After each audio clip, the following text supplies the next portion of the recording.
Hola a todos, bienvenidos al curso Samplers y Muestreo. Mi nombre es Daniel de la Fuente.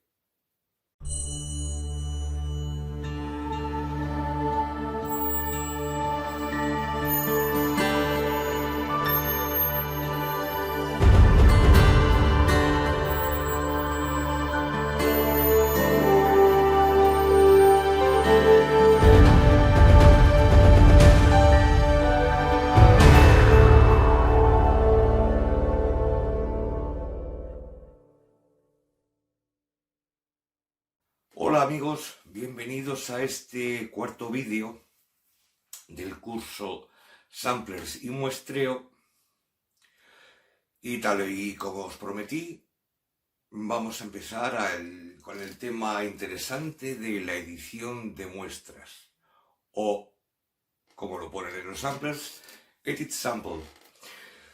En el capítulo anterior vimos cómo cómo tomar una muestra, tanto en un sampler físico como en un ordenador, como en un secuenciador, como para poder luego introducirlo en la memoria de un sampler virtual y poder crear un programa que nosotros nos apetezca hacer o queramos hacer. Bien, pues como os digo, vamos a empezar a editar muestras, que es un capítulo muy interesante. Todas las muestras que hagamos, antes de pasarlas al programa, tenemos que editarlas para que queden lo mejor posible y el programa, a la hora de ejecutarlo luego con todas las muestras que queramos, tenga una calidad suficientemente buena y no dé problemas. Para eso hay que editar las muestras. Bien, vamos a empezar ahora. Sí os quiero hacer una apreciación. Recordad que creo que fue en el primer capítulo os dije que íbamos a utilizar el sampler nativo de Logic Pro, el EXS24, bueno, pues dándole vueltas a la cabeza y viendo, pues eso, de que la mayoría de vosotros vais a utilizar como sampler virtual Kontakt. Y también con motivo de que, bueno, pues Logic Pro ha descontinuado XS24 como sampler nativo de Logic, pues creo que sería mucho más interesante hacerlo sobre Kontakt, lo que es el tema de edición de muestras y creación de programa. Más que nada tomando en cuenta de que eso, XS24 ya está descontinuado en las nuevas versiones de Logic Pro y seguramente la mayoría de vosotros estáis utilizando samplers tipo Kontakt, samplers virtuales. Para los que utilicéis sampler físico, pues es lo mismo. Son las mismas funciones. Así que, bueno, vamos a ponernos manos a la obra y lo vais a ver vosotros mismos. Bueno, pues tal y como os decía, me gustaría hacer hincapié en que sí es totalmente necesario editar las muestras. Las muestras es como que la manera de mejorarlas, de que tengan mejor, por ejemplo, volumen, si utilizamos ciertas funciones, recortar silencios que se nos han colado durante el proceso de grabación de la muestra y otra serie de funciones, como vais a ver, que son muy necesarias.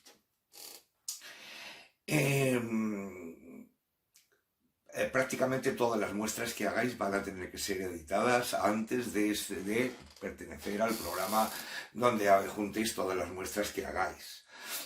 Os pongo el ejemplo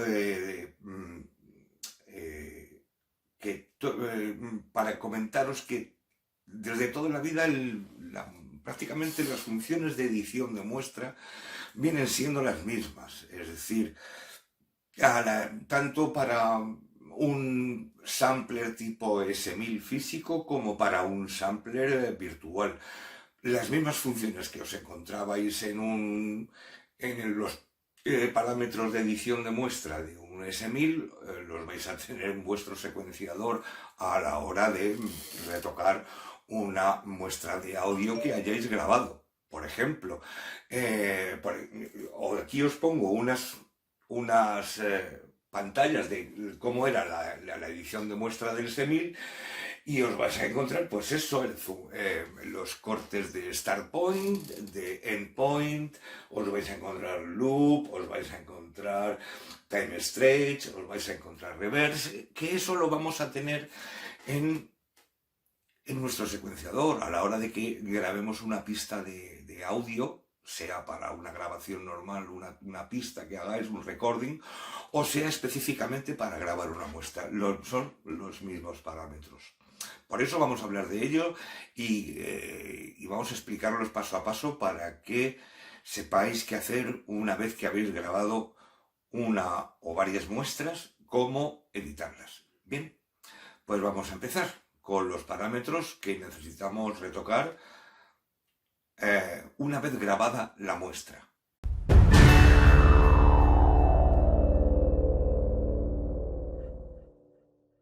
Bien, el primer parámetro importante, bueno, importantes son todos. El primer parámetro que vamos a utilizar os puede parecer de perogrullo, os puede parecer una idiotez, pero no lo es. Os explico. El primer parámetro que necesitáis utilizar sería rename sample o renombrar la muestra. ¿Por qué? Pensad que imaginad que queréis grabar un piano, unos violines o un set de batería y tenéis todas las muestras ya sampleadas. A la hora de organizarlas en un programa o a la hora de tener claro qué hay en cada muestra, necesitáis saber con la mayor claridad posible qué hay en cada muestra, en cada fichero de audio, qué es y cómo está grabado. Bien, sobre todo a la hora también de que tengáis en una carpeta todas las muestras y a la hora de hacer el programa no os volváis locos. Vale, para esto vosotros lo podéis hacer como queráis. Yo os comento que existe es una manera convencional de renombrar o de nombrar las muestras de forma que todos utilizamos un poco las mismas nomenclaturas, ¿no? Todos les vamos dando el mismo nombre. Es una manera de que también tengáis claro, vosotros también a la hora de ver una librería hecha por otra persona o una librería comercial, qué hay en cada programa, esas muestras que son y cómo están. Si utilizamos todos un poco el mismo lenguaje, la misma nomenclatura para nombrar las muestras, será mucho más fácil organizarlas, trabajar con ellas y bueno, tener claro qué hay en cada programa y no volvernos locos, sobre todo en programas donde hay muchas muestras y lo tenemos que tener claro qué hemos grabado y dónde está cada muestra que necesitamos a la hora de editar el programa.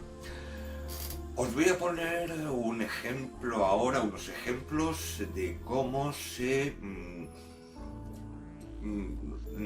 renombran, se suelen dar nombre en las librerías que todos utilizamos, incluso en las librerías comerciales. Repito, podéis hacerlo como queráis vosotros mismos. Esta es la manera en la que todo el mundo trabaja.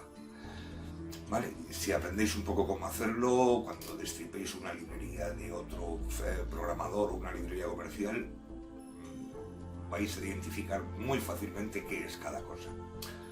Yo ahí lo dejo, lo explico y bueno, que tengáis claro que esta es una norma no obligatoria, pero que prácticamente todo el mundo utiliza. Vamos a verlo. Pues bien, lo que vamos a hacer primero es identificar al instrumento que hemos empleado. Por ejemplo, piano, o bien trompeta, o bien violín. Yo os recomendaría que para no alargar mucho los nombres de las muestras, utilizaréis, por ejemplo, las abreviaturas, por ejemplo, piano, o en este caso se utiliza mucho también acoustic piano. Por ejemplo, la trompeta, trumpet, la abreviatura de trumpet en inglés, que son las mismas coincidentes con las que cuando cogéis, por ejemplo, una partitura de orquesta, os va a venir a la izquierda que identifica cuál es la partitura, cuál es la línea que va a ir, o sea, el instrumento que va a ir tocando esa línea, esa partitura, esa línea, ese pentagrama, ¿no? Por ejemplo, aquí lo mismo. ¿Por qué os digo que hagáis esto? Por una sencilla razón, para que no os queden las muestras muy largas. El tema está en que luego vais a tener que añadir mucha más información a la muestra, o eso es lo que yo os recomiendo. Por ejemplo, dentro de los violines le podéis dar matices, como por ejemplo le podéis dar ideas como el tipo de muestra que es, por ejemplo, staccato, legato, o yo que sé, o pizzicato, por ejemplo. Por eso, si añadís todo el nombre completo, os va a quedar un nombre de muestra enorme, ¿vale? Esto en cuanto a la identificación del instrumento. También podéis llamarle también piano, por ejemplo. ¿Qué vamos a añadir luego? Esto os digo que no es algo obligatorio, es como trabaja prácticamente todo el mundo y como se hace en todas las librerías. Os lo podéis encontrar así. ¿Qué vamos a poner después? Después vamos a poner la nota identificativa de dónde va esa muestra. Trompeta y 6. Luego, por ejemplo, yo qué sé, sol 4, por ejemplo. Y ya estáis delimitando a qué altura tonal pertenece esa muestra. Bien, ya tenemos identificado instrumento, si es alguna variación, bueno, pizzicato, sforzando, legato, ese tipo de cosas. Y nos faltaría un dato que añadirle importante al nombre de la muestra, que sería el matiz musical. Esto es muy importante si vais a hacer multisampling. Bien, y no viene nada mal tenerlo añadido. Por ejemplo, gran piano, mezzo forte, trompeta, piano,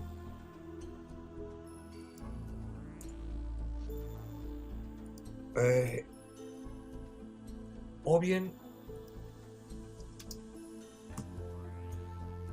este fortísimo, ¿no? Que a la hora de añadir los matices en que habéis tocado, programado, a la hora de hacer multisampling, que ya lo veremos más adelante, repito, os va a ser muy necesario a la hora de identificar a primera vista que contiene una muestra, ¿vale? Os repito que esto no es una norma obligada, vosotros podéis hacer lo que queráis, pero así es como trabajan y están identificadas las muestras en la mayoría de las librerías comerciales que os vais a encontrar, y la mayoría de los programadores utilizan este tipo de recursos.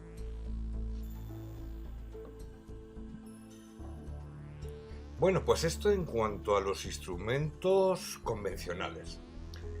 En el tema de baterías, pues nos vamos a encontrar con que lo convencional es utilizar, por ejemplo, para las baterías, las abreviaturas que todos conocemos, es decir, bombo, bass drum, caja, snare drum. Para el tema de los charles, nos vamos a encontrar siempre la abreviatura de hi-hat, que en este caso podemos encontrar varias. Por ejemplo, en el tema de los hi-hat cerrados, closed, o el caso de los hi-hat abiertos, open. Bien, ahora el tema de los toms, nos vamos a encontrar diferentes para poner qué tom es el que tocamos en cada momento. Tom 1, tom 2, tom 3. Y en el tema de los platos, pues exactamente lo mismo. Glass, rye, china, etc. Bien, con el tema de las baterías nos vamos a encontrar una pequeña diferencia. Es decir, sí es verdad que le vamos a dar las intensidades, por ejemplo, para el tema de multisampling, os repito, para los que utilicéis, los que queréis utilizar multisampling, un bombo con máxima intensidad, una caja a mitad de fuerza, etc. Pero no nos va a hacer falta añadir, en este caso, la nota que tiene, puesto que en el caso de las baterías sabéis que todas las baterías, al igual que las percusiones, tienen su altura y su nota MIDI asignadas desde General MIDI, con lo cual no nos va a hacer falta añadir. Todos los bombos van a ir al mismo sitio, la nota C1, o todas las cajas van a ir a la misma nota, es decir, a D1, Re1, con lo cual no nos hace falta poner el sitio, la altura tonal donde va a ir. Vale. Esto con el tema de las baterías. Con el tema de las percusiones nos vamos a encontrar otro tema que es el de las abreviaturas. Bien, por ejemplo, hay muchos de los instrumentos de percusión sí nos van a ir con abreviatura. Por ejemplo, timpani, timp, es la abreviatura, ya sabéis todos, que son los timbales de orquesta. Pero, por ejemplo, con el tema de la percusión latina, bueno, pues como por ejemplo cabasas, shaker, pandereta. Bueno, en el tema de la pandereta hay gente que lo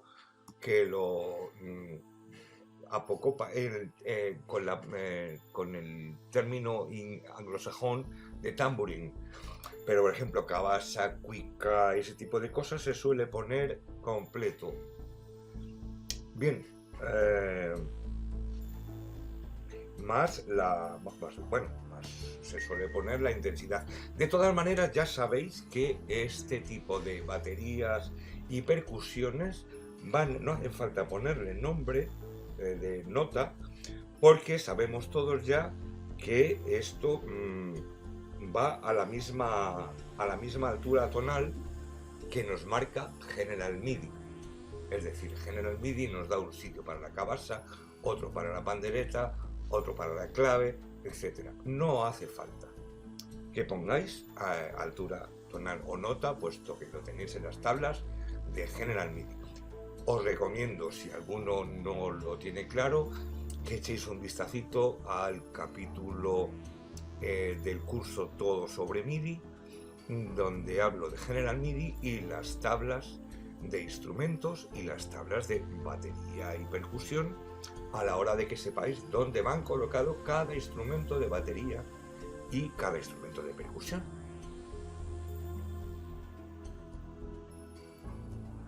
Bien, también os podéis encontrar ciertos casos donde os encontréis muestras, sobre todo en librerías antiguas, que por ejemplo sean de samplers antiguos o se hayan transformado de librerías antiguas tipo S1000 y se hayan actualizado a samplers estéreos o samplers virtuales, donde os encontréis librerías que tengan esta característica, que detrás del nombre de la muestra os encontréis una letra como la M.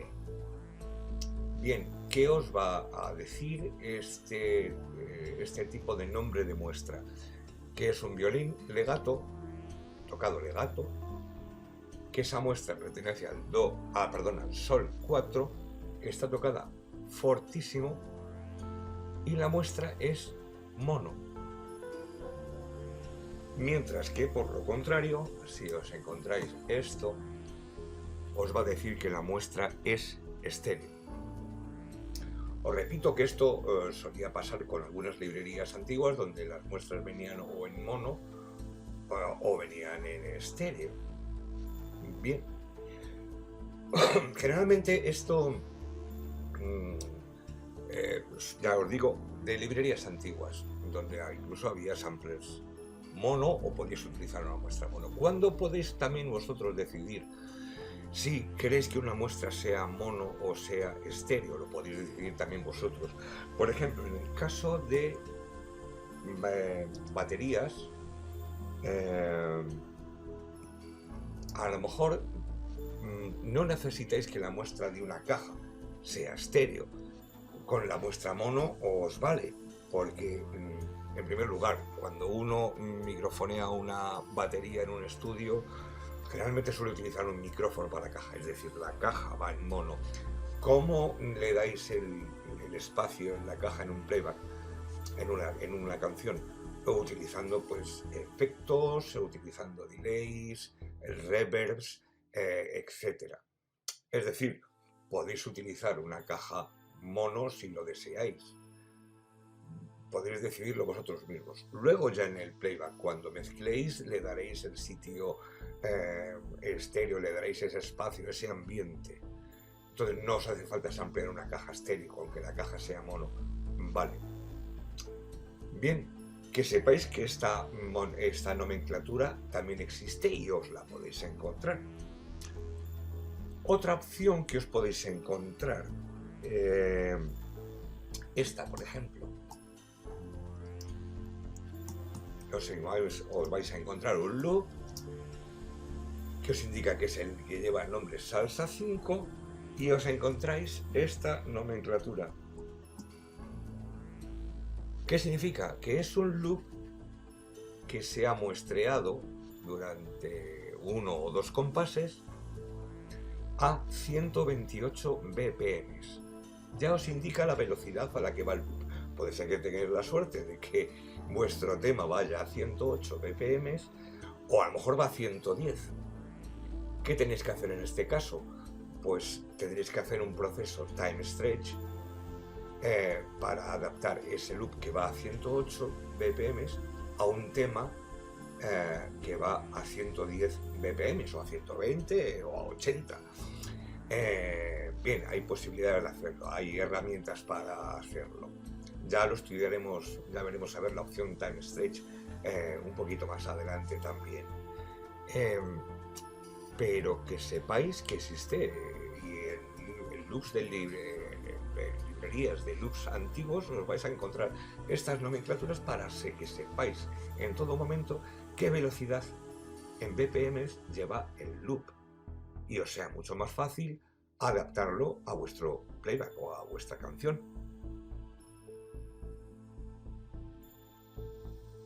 Por si acaso alguno no lo tiene claro, bueno, os voy a dejar aquí esta pequeña tablita para que podáis ver el tema de los matices musicales. Bien, y porque se utilizan para el tema de las muestras. Son muy indicativos y nos ayudan muchísimo a identificar, como ya habéis visto, para qué sirve y cada muestra y cómo está nombrada. Es muy útil conocerlo, ¿vale? Yo recomendaría que lo utilizarais y así utilizáis los mismos términos que utiliza el 90% de la gente, que muestrea y edita muestras. Con respecto al tema de la tabla general MIDI, os repito lo que os acabo de decir, lo tenéis en el capítulo todo sobre MIDI. dedicado a General MIDI, o bien lo podéis descargar de la página midi.org a la hora de que tengáis claro dónde va cada instrumento de percusión y cada instrumento de batería. Bueno, el siguiente parámetro que vamos a ver es muy importante. ¿Os acordáis que os comenté en el capítulo anterior que era preferible dejar silencio delante y detrás de la muestra para no perder ninguna cosa en el proceso de grabación y que luego se editaría? Bien, ha llegado ese momento. Esa muestra que hemos grabado, muy bien grabada, pero con un silencio delante y otro detrás de la muestra, es lo que vamos a editar ahora mismo. Vamos a ver el start point. El start point va a ser el punto de comienzo de la muestra. Bien, eso es lo que vamos a ver, cómo dejar limpio editando ese silencio que hay ahí al principio de cada muestra. Es muy sencillo, ya lo veréis. Pues bien, acabamos de muestrear una caja de batería a la que he llamado Rock 1. Está tocada con toda la intensidad y es una muestra mono. Si os fijáis, tenemos aquí el tiempo de entrada hasta que empieza el sonido y final. Vamos a trabajar el tema de configurar y modificar y editar el tema del start point. Si os fijáis, aquí hay un tiempo de silencio hasta que suena la muestra. Bien, nos vamos a ir a llevarlo al sampler. En este caso vamos a hacer con el Kontakt para editar el punto de entrada, o sea, el punto de arranque, el start point de la muestra. Bueno, pues una vez aquí nos vamos a buscar la muestra, la vamos a encontrar aquí, y abrimos un programa nuevo, un nuevo instrumento. Kontakt nos va a dar un nuevo programa y vamos a empezar a ingresar la muestra en el programa para poder editarla. Vamos a editar el start point, ¿vale? Tenemos aquí la muestra, es de Rock 1, y nos la vamos a llevar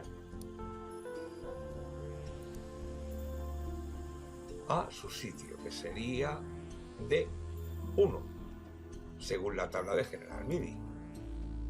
¿Vale? Ahí la tendríamos. Ahora estaría sonando en varios sitios. Lo vamos a dejar únicamente en D1, como veis aquí abajo.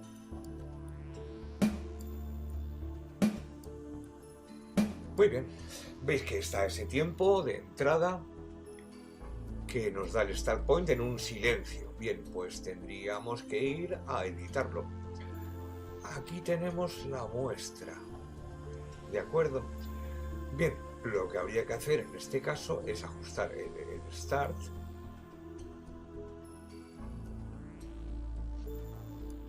para que el sonido de caja suene inmediatamente cuando se toca el botón. Si os fijáis aquí, tenemos un poquito de silencio todavía, pero ¿cuál es el problema? Os voy a explicar.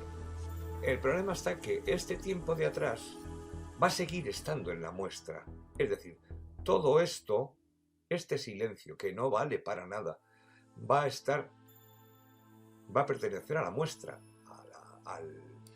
al fichero de audio.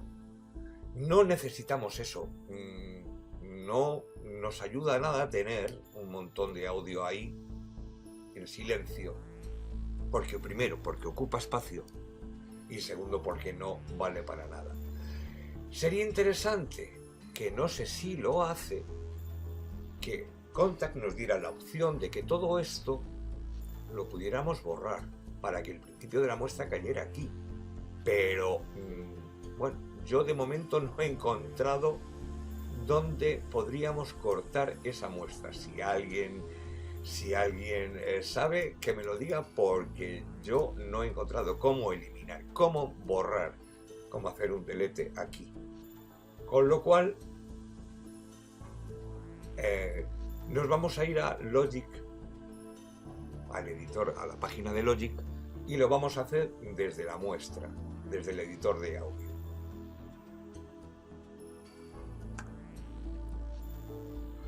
Pues bien, ya estamos aquí otra vez. Vamos a editar el principio de la muestra desde aquí, ya que Kontakt no nos deja eliminar ese tiempo de silencio, ahorrando espacio y ahorrando RAM también. Las dos cosas. Bien, ¿cómo lo vamos a hacer? Pues mira, eliminando directamente. Eliminar. Ya tenemos este tiempo eliminado. Perfecto. Bueno, pues vamos a llevarnos esta muestra hasta el principio. Y ahora sí que es interesante, para que hacer una buena edición en lo más profesional posible, intentar hacer zoom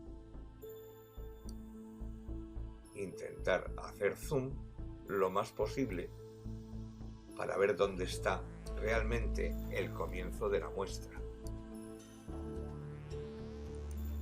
Por ejemplo, ahí estamos editando. Aquí es donde veis realmente que está el principio de la muestra. Vamos a ir haciéndolo todavía un poquito más preciso. Vamos a seguir ampliando esa muestra de caja. Y mirad dónde tenemos el principio de la muestra. Realmente estos son milésimas de segundo. Pero es que ahorramos memoria en disco de las muestras y ahorramos mucha RAM al ordenador, que es material que no tiene que procesar. Eliminar. Si siguiéramos haciendo zoom, ya no nos deja. Es todo el zoom que tenemos. Pero ahí tenemos el principio de la muestra editada perfectamente.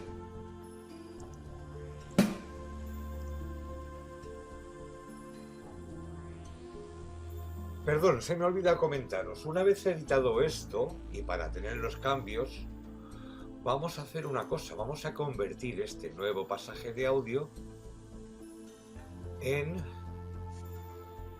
un nuevo archivo de audio, puesto que ya le hemos eliminado. Ya le hemos eliminado el principio y queremos ya trabajar con esta nueva muestra. ¿Vale? Lo guardamos. Y ya nos vamos a Kontakt. Y bien, pues una vez hemos vuelto a cargar la muestra editada en el ordenador, en el Logic, por ejemplo, en este caso, vamos a repetir el proceso. Creamos el instrumento, vamos a edición, mapping editor, y vamos a trasladar la muestra a D1, que es donde estaría la caja. Y ahora si vamos a Wave Editor, el editor de la muestra, encontraréis que efectivamente ya no existe el silencio de entrada. El Start Point está en su sitio, es decir, donde empieza la muestra. De esta manera nos aseguramos que cuando toquemos la caja, el D1, la muestra va a estar en su sitio sonando cuando tiene que sonar, no milisegundos más tarde.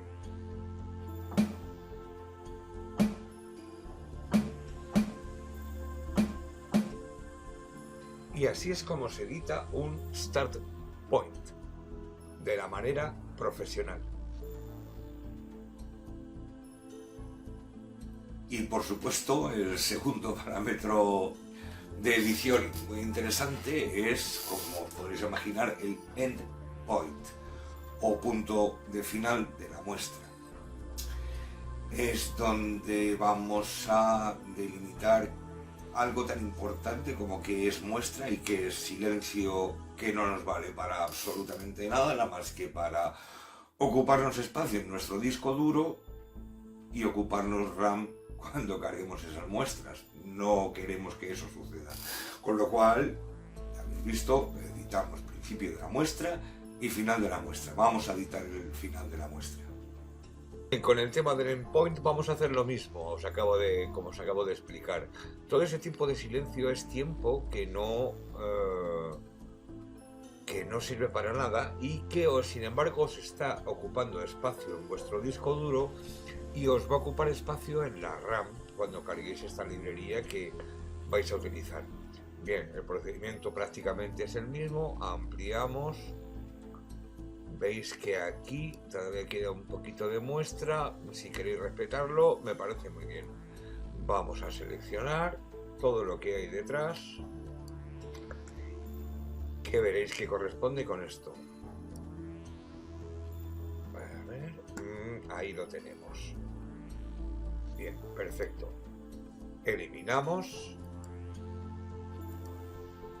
Y si queréis, para poder utilizar este sonido editado completamente, lo salvamos como si fuera un archivo de audio nuevo. Entonces, de esa manera ya podemos utilizar esa muestra totalmente editada, tanto de Start Point como de Edit Point. No hay material que no valga, todo lo que está ahí es muestra y de esa manera tenemos una muestra completamente editada del tema de Start Point y End Point.